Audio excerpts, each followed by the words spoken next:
Bonjour, aujourd'hui je voudrais vous proposer une nouvelle pratique autour de la demande, de demander.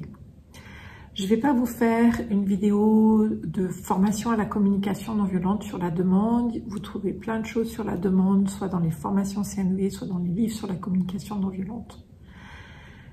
J'ai plutôt envie à nouveau de vous proposer une métaphore et une pratique simple, courte, qui j'espère peut être inspirante pour vous.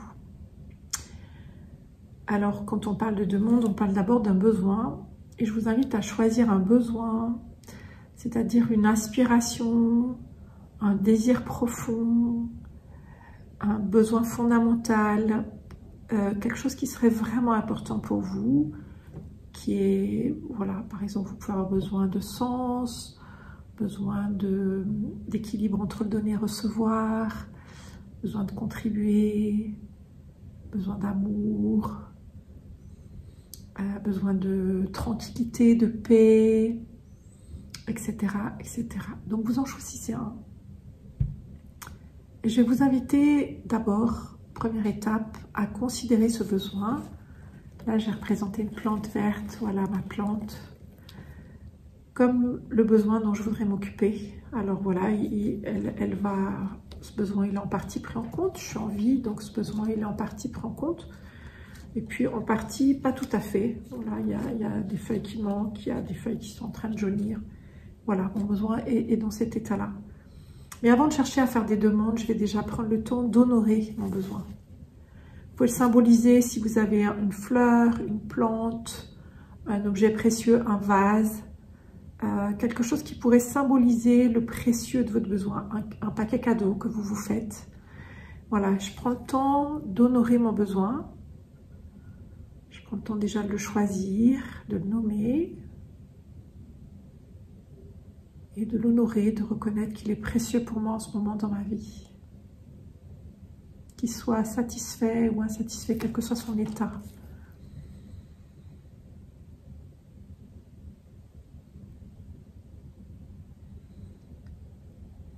La demande, la question, c'est comment je vais en prendre soin de ce besoin. Alors j'ai un premier choix. Un premier choix qui consiste à ne pas faire de demande, parce que peut-être dans la vie, j'ai fait des demandes qui n'ont pas été reçues, qui ont été mal comprises, qui ont été maladroites ou qui ont été mal accueillies. Et que du coup, pour éviter de faire des demandes qui sont mal reçues, je ne fais pas de demande. C'est comme si je prenais ma plante, et puis je vais la poser dehors, et puis on verra bien. Je ne vais pas m'en occuper, on verra bien. Peut-être qu'il va pleuvoir et qu'elle va être en pleine étape. Peut-être qu'il y a quelqu'un qui va passer et qui va l'arroser. Peut-être que le soleil va en prendre soin. Ou peut-être qu'au contraire, elle va être inondée d'eau ou elle va brûler avec le soleil. Mais je laisse finalement la vie prendre soin de mon besoin.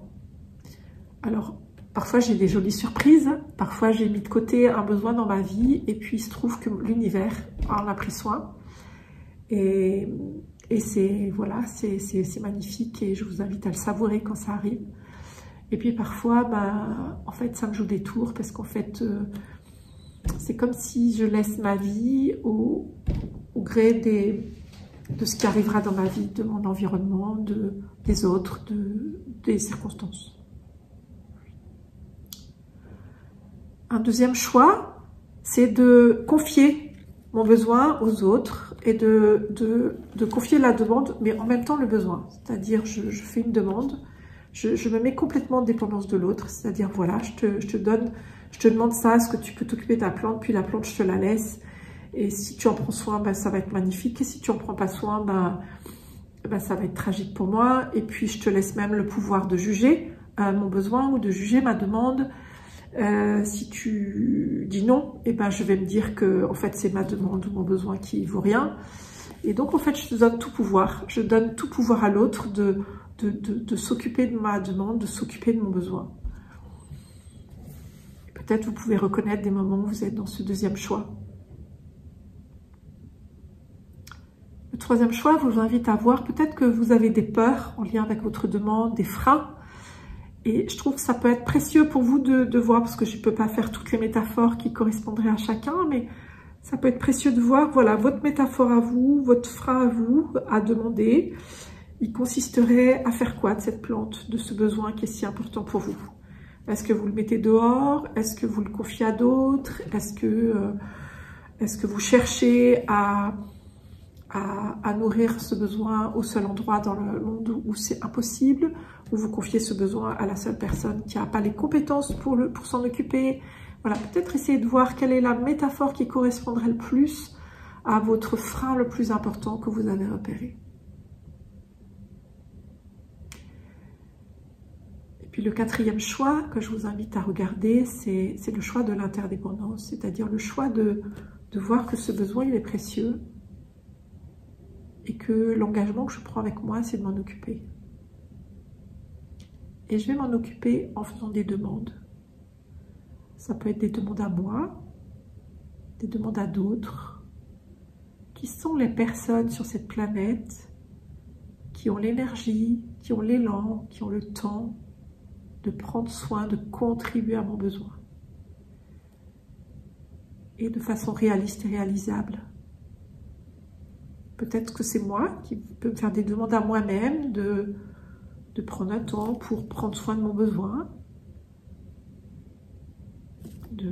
Voilà, si c'est une plante, je pourrais la tailler, je pourrais l'arroser, je pourrais voilà, changer de peau. Voilà, qu'est-ce que moi je peux faire de réaliste et réalisable dans ma vie pour prendre soin de mon besoin? Et aussi, parce que je vois que des fois, on en est à se dire, bah oui, il faut que je m'occupe de moi, de mon besoin. Mais nous sommes en interdépendance, c'est-à-dire que c'est aussi comment je peux apprendre ou développer ma capacité à demander à d'autres dans une confiance que je ne vais pas te confier le pot, je ne te confie pas le besoin. En fait, je te demande juste, voilà, est-ce que tu aurais l'élan de prendre soin de ma plante ou de mon besoin là ce soir? Ou est-ce que tu serais d'accord pour apporter tes compétences, pour peut-être... est-ce que tu auras un pot à me passer pour changer le pot? Est-ce que tu serais d'accord pour passer un peu de ton eau pour mettre à l'intérieur? Est-ce que tu serais d'accord pour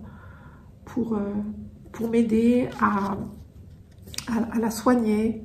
Mais je ne te confie pas toute ma plante. C'est-à-dire que si tu ne veux pas t'en occuper ou si tu n'as pas l'élan, c'est ok, je trouverai d'autres personnes.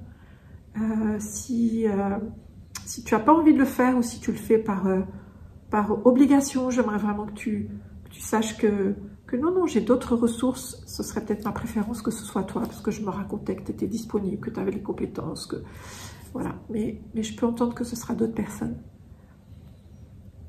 Vraiment, qui sur cette planète pourrait avoir de la joie à contribuer à prendre soin de mon besoin, ici et maintenant? Et est-ce que je peux lui faire une demande? Pas une demande, il ne s'agit pas de faire un aveu de faiblesse, parce qu'au contraire, c'est vraiment, je te fais le cadeau en fait. Moi, j'adore voir le besoin comme un cadeau. Je te fais le cadeau de te dire qu'est-ce qui me rendrait la vie plus belle. Et de te donner l'occasion de contribuer à me rendre la vie plus belle si tu en as l'élan, l'énergie et le temps. Et les ressources. Et si c'est pas possible pour toi maintenant, je peux vraiment l'accueillir, parce que je sais aussi que tu as des besoins qui sont importants pour toi.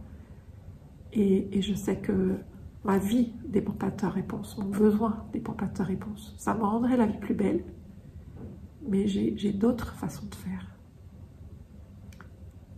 Et donc dans cette pratique, voilà, ça peut être précieux de repérer des demandes que vous pouvez vous faire à vous-même et que vous allez réellement faire, donc des choses très concrètes, petites, réalistes, réalisables, à votre portée, que vous pouvez faire peut-être maintenant. Et puis des demandes, que peut-être des demandes aussi que vous pouvez faire à d'autres, avec vraiment l'envie d'expérimenter. Voilà, comment je peux faire une demande, mais en gardant le précieux de mon besoin. Voilà, je vous invite à expérimenter et à garder, j'ai envie de dire, le pouvoir de prendre soin de votre vie, de vos besoins, et en laissant à l'autre la liberté de contribuer ou pas, c'est-à-dire vraiment quelque chose de se mettre en interdépendance les uns avec les autres. Il ne s'agit pas d'aveu de faiblesse, il ne s'agit pas de relation de pouvoir, il ne s'agit pas de dépendre d'eux, il s'agit vraiment d'être en interdépendance. Voilà. J'espère que cette pratique vous inspirera et vous permettra peut-être de dépasser un frein que vous avez à demander. Je Je vois que moi-même, c'est un long chemin d'apprendre à demander et que je suis toujours en chemin. Mon environnement, mes personnes qui sont proches de moi le savent et peut-être vous aussi.